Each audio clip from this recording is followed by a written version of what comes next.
They came very early in the morning when I was having a cup of tea. I was told that I was going to be arrested.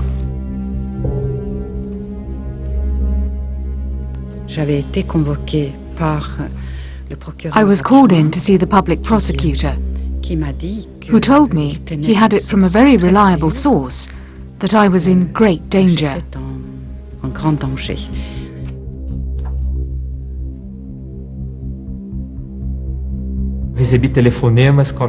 I got phone calls with bomb threats and people saying that because of the huge commotion my reports had caused, I might be attacked.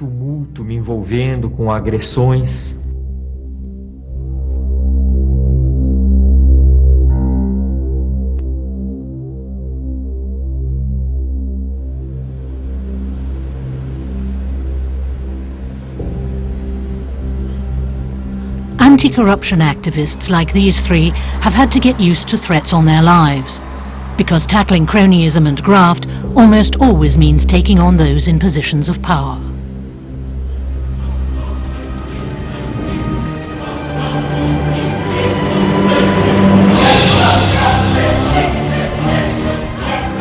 As much as 750 billion euros in bribe money is estimated to be paid worldwide each year. A large part of that goes into the pockets of corrupt heads of state and their minions, who serve themselves at the expense of the people they're supposed to be serving. Corruption can lead to the ruin of entire national economies, and even civil wars and unrest.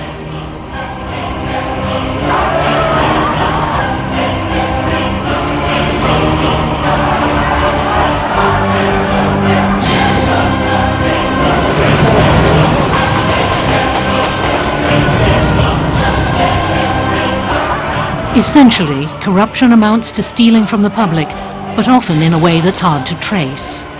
Rarely are the guilty parties brought to justice.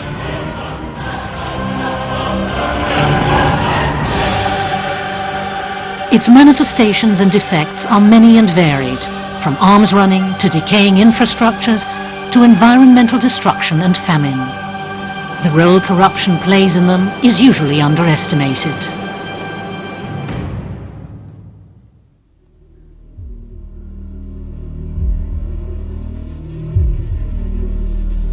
The widely held belief that corruption is limited to the developing world is mistaken. Its sources often lie in the industrialized world, where it's regarded as little more than an indiscretion whose effects are largely unseen. It's common practice for corporations to pay kickbacks to be able to do business in developing countries. Until 1999, German companies could write these expenses off their taxes quite legally.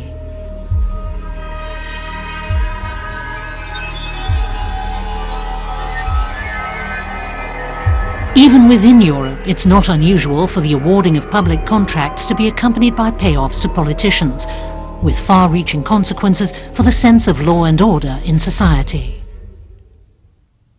When you see the head of state, I mean the very highest office, serving himself. When you see the president claim 2 million euros for his personal expenses in 2 years, when you see business people carrying satchels full of cash to the mayor's office so they'll get contracts in the Paris region, how can you expect the average citizen to respect the law? How could you believe he would think there's a rule of law that applies to everyone?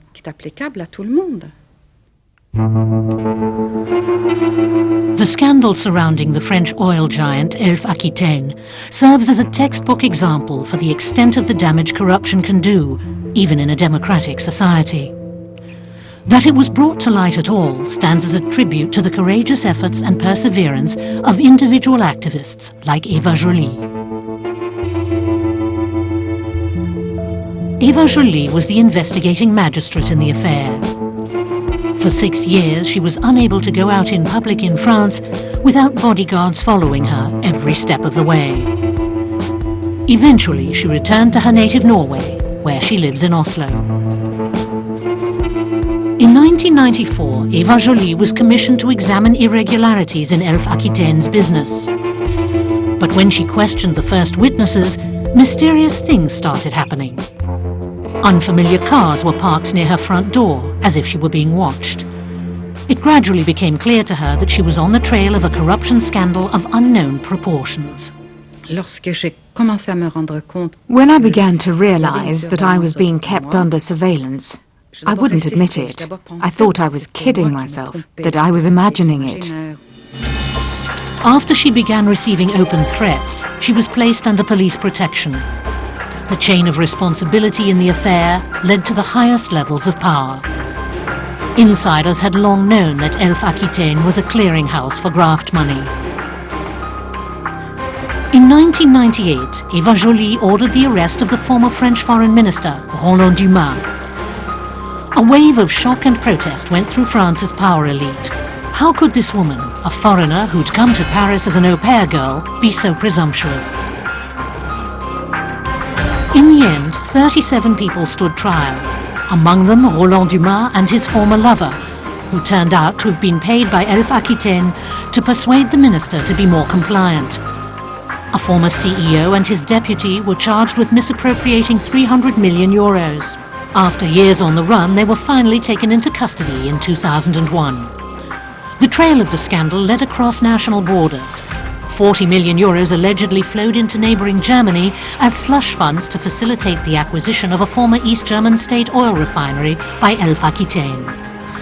30 of those charged were convicted and sentenced to up to 5 years in prison. Most have since been released. But Eva Joly's view of the Grande Nation had been changed forever.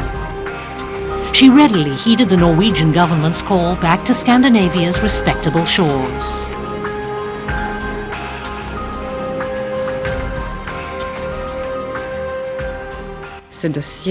This case completely shattered my life. It changed my understanding of the world. Today, Eva Joly is an anti-corruption advisor to the Norwegian Justice and Foreign Ministries. She's uniquely qualified by personal experience. To be a human being means taking responsibility and daring to say no.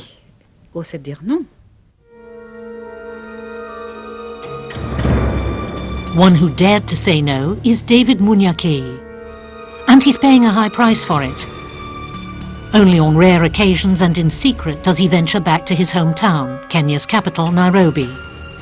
The central figures in the corruption affair he helped to expose have yet to be sent to jail for it. In the 1990s, the biggest corruption scandal in Africa's history broke in Nairobi. It came to be known as the Goldenberg scandal and involved as much as 650 million euros, equal to 1/5 of Kenya's annual gross domestic product, all going to line the pockets of high-level political and business figures. In 1993, David Munyaki was employed at the Central Bank of Kenya, managing the accounts of a company called Goldenberg Limited. The company received government subsidies on the export of gold and diamonds, which didn't even exist in such amounts in Kenya. David Munyaki had a hunch that Goldenberg might be nothing more than a front, a bogus company conducting bogus trade. Yet the transfers of millions of dollars from the state bank to Goldenberg's accounts were very real, and they invariably took place after the close of business.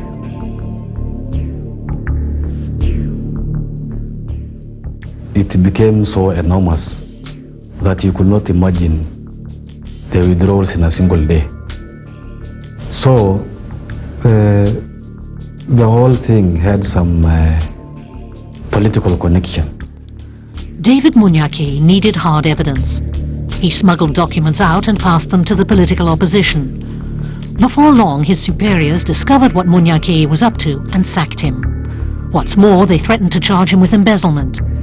He was arrested and released again. Then the death threats started coming. Munyaki fled Nairobi, trading a career as a banker for the life of a poor farmer. 10 years after his dismissal, he was still unable to find a job in his former profession. Yet it was in large part due to his courage that a new era dawned for Kenya. Daniel Arap Moi had ruled the country with near dictatorial power for 24 years. In the national elections of 2002, his party was finally ousted by the opposition. The new president, Mwai Kibaki, appointed a commission to investigate the Goldenberg scandal. Had testified earlier this morning. He becomes the 36th witness to give evidence. These documents. It was David Munyake's chance to vindicate himself and his honor by speaking out on the witness stand. To this day, the guilty parties have yet to go to prison. And since giving testimony, Munyake has even more reason to fear for his life. But he clings to the hope that one day, justice may be served in the case. It gives me the encouragement to keep on fighting corruption and even to encourage more people to be honest and to live by their personal principles. There are many people, such as Peter Eigen, who have personal principles enough, but they're prevented from living by them. To Eigen, Kenya was a case in point. He worked there as a director in the World Bank for many years, including the time of the Goldenberg scandal. He grew close to the country and its people, so much so that it tormented him to sit by and watch the once so promising economy be utterly ruined by corruption. He spotted the wrongdoing and wanted to take action to stop it, but the World Bank prohibits its employees from interfering in a nation's internal affairs. His hands were tied. Eigen's wife saw the suffering the corruption caused among the Kenyan people.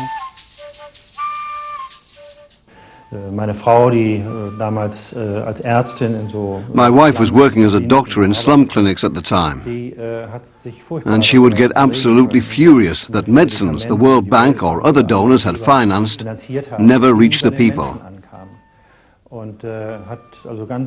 She experienced firsthand how much women and children and the weak members of society in general suffered because of corruption.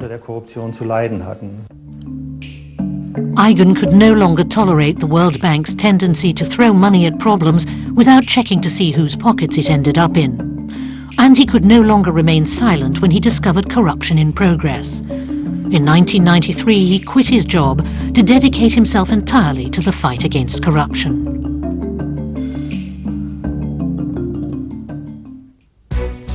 He created the organization Transparency International, choosing the concept of transparency as the anathema of corruption, which can only flourish in an atmosphere of obscurity and secrecy.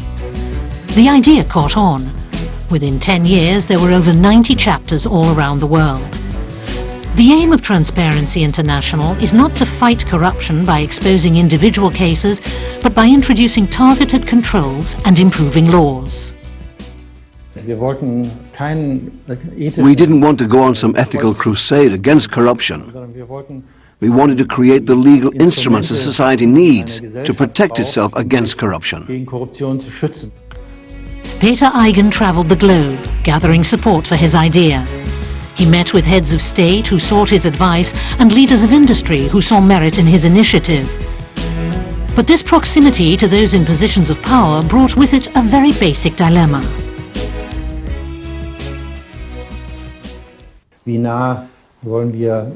Just how closely can you work together with the private sector without losing your credibility with the other non-governmental organizations?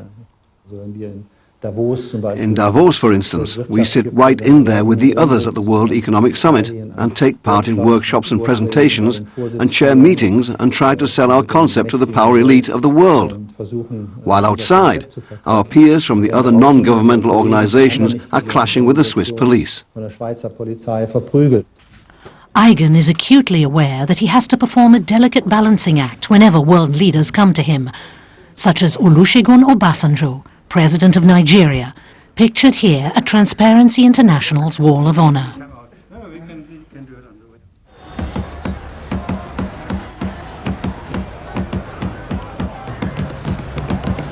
Ironically, Nigeria itself has the rather dubious honor of placing at or near the top of Transparency International's corruption index year for year. Conditions in the capital Lagos are close to absolute chaos. Dora Akunyili is the director of NAFDAC, the National Agency for Food and Drug Administration and Control. She helps protect the health of millions of Nigerians. Her bodyguards aren't just a precaution, they're a necessity. In December 2003, she narrowly escaped an attempt on her life. As soon as she took office, she cleaned up thoroughly and made plenty of enemies in the process. Nigeria was rated as one of the countries with the highest incidence of fake drugs in the whole world because of corruption. That is what corruption makes my heart bleed. It means that people could collect money and let people die. Akunyili speaks from tragic personal experience. She saw a close friend die from taking counterfeit drugs. As much as 65% of all drugs sold in Nigeria are counterfeited, cheap imitations of trademark products. The active ingredients may be too old, not present at all, or even poisonous. Pharmaceuticals of uncertain origin are easily available at illegal markets such as this one. Nigeria has turned into a center of the global pirate and counterfeit drug trade, all because of corruption. So the illegal drug markets resulted in chaotic drug distribution channel. Even commercial buses became veritable means of drug trade. It was so terrible that we didn't even have statistics of what level of fake drugs we have in this country. And the problem was so bad that it was not even just limited to drugs. We had toothpastes. This is my hotline. I'm sorry I have to pick it. People give me information with it. Hello? Akunyili set up the hotline so anyone could report cases of corruption at any time and remain anonymous. And her agency has been investigating non-stop ever since. I thought the call is coming from outside. She puts special effort into going after importers and sellers of inferior drugs, confiscating expired, toxic and counterfeit products. And she doesn't hesitate to take on major international corporations, even going so far as to take them to court. Akunyili's determination and refusal to compromise have made her a folk hero. It hasn't escaped people's notice that her own employees are now untouchable when it comes to bribes. Corruption in Nigeria has impoverished our people. Corruption has made people disenchanted and bitter. It has made people unpatriotic. It has made people always make that statement that makes me feel terrible, that Nigeria is not worth dying for. To Akunyili, Nigeria is worth giving her life for, and she risks it every single moment she sets foot outside NAFDAC's high-security compound.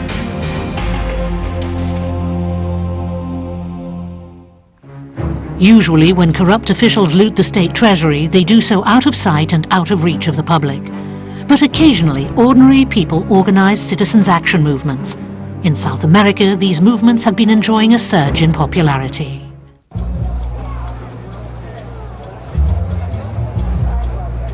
Luis Roberto Mesquita lives in Guarulhos, a town like many others in Brazil.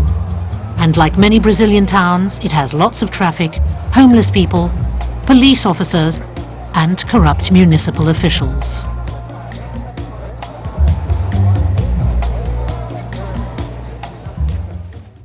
Para relatar alguns dos principais problemas da corrupção em nosso The main reason for the rampant corruption in our country is that political parties have their election campaigns financed almost exclusively by the private sector. But there's no transparency there, so it leads to a very unwholesome mixing of politics and business. Mesquita had long known that the city councillors were on the take, so he decided to found a movement to stand up for the citizens' interests. But he still lacked the hard evidence he needed to put the officials behind bars. He set up a hidden camera in his own living room and invited the city's mayor over for a little candid conversation, which he skillfully engineered to draw out incriminating information. He passed the resulting evidence on to the press. It blew the lid off the case. The entire municipal administration came under investigation, and Mesquita was invited to one talk show after another.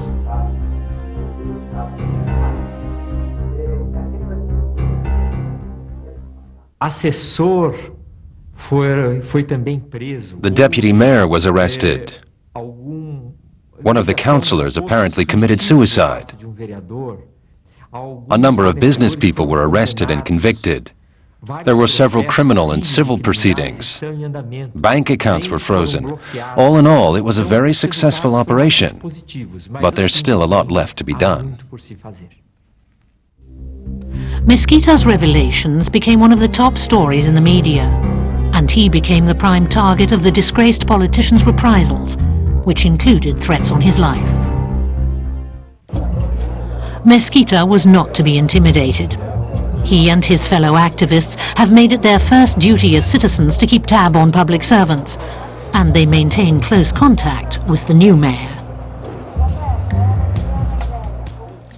A minha motivação original é justamente a grande indignação. What keeps me going is the huge indignation I felt when I realized how massive and complex the corruption was that held this city in its grip. But what motivated me above all was my love for this city.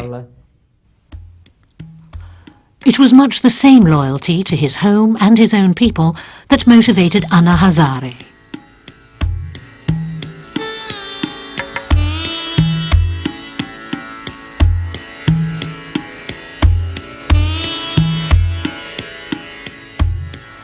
He succeeded in making his village, Ralegan Sidi, which is in one of the poorest regions of central India, a prosperous, corruption-free zone.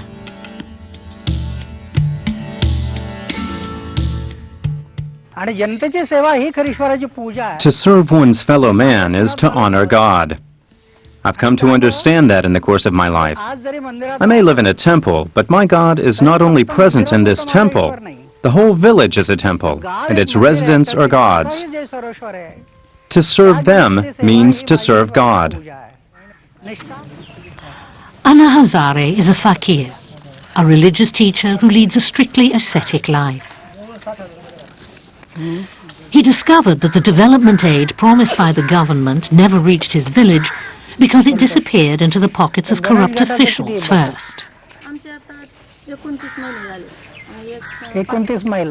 He too founded a citizens' action movement and demanded that the regional administration account for every rupee of the funds. But he never received an answer. Hazare responded by initiating hundreds of civil actions against self-evident cases of corruption. These were simply ignored by the justice officials. Hazare was prepared to take it to the extreme. He went on a hunger strike.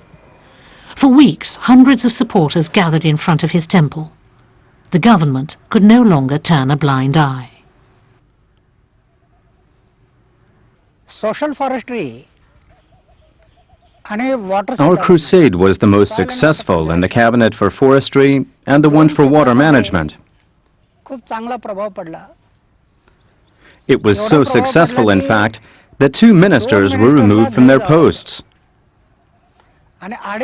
250 officials were suspended, and several high-ranking civil servants were fired.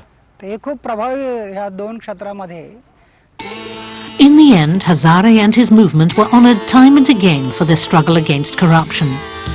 People came from all across the country to see with their own eyes how a dirt-poor village can achieve a modest prosperity, if only the public funding intended for it is used properly. Even so, Hazare has no illusions. Like God, corruption is everywhere. In the water, on land, in the wood and the stone. It's all permeating, all powerful. Hazare has become a living legend far beyond his own village. In fact, throughout India.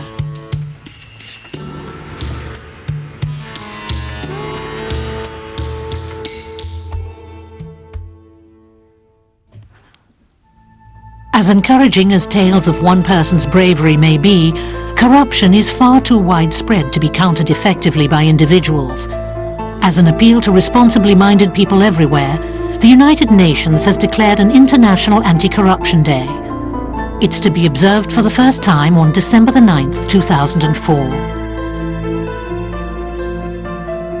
It's been estimated that if corruption could only be eliminated, child mortality in developing countries could be reduced by 75%. Experts are convinced that in a world without corruption, children everywhere would have enough to eat and drink.